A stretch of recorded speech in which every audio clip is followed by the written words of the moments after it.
Xitoy Eronni qo'llab-quvvatlashi mumkin.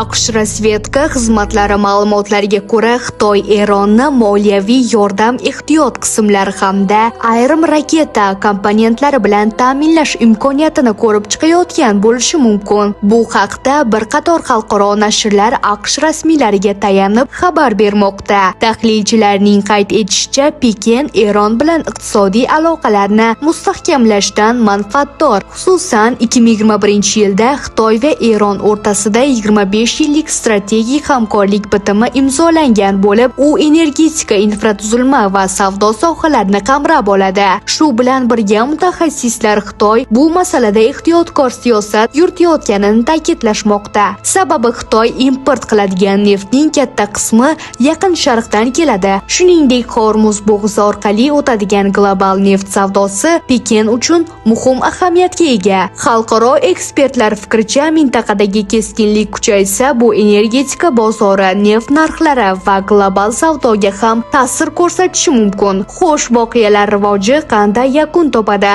Fikrlaringizni izohlarda yozib qoldiring. Videoga like bosib, yaqinlaringizga ham yuborib qo'yishni unutmang. Surxondaryoliklar kanalini bizda kuzating va kanalimizga obuna bo'ling.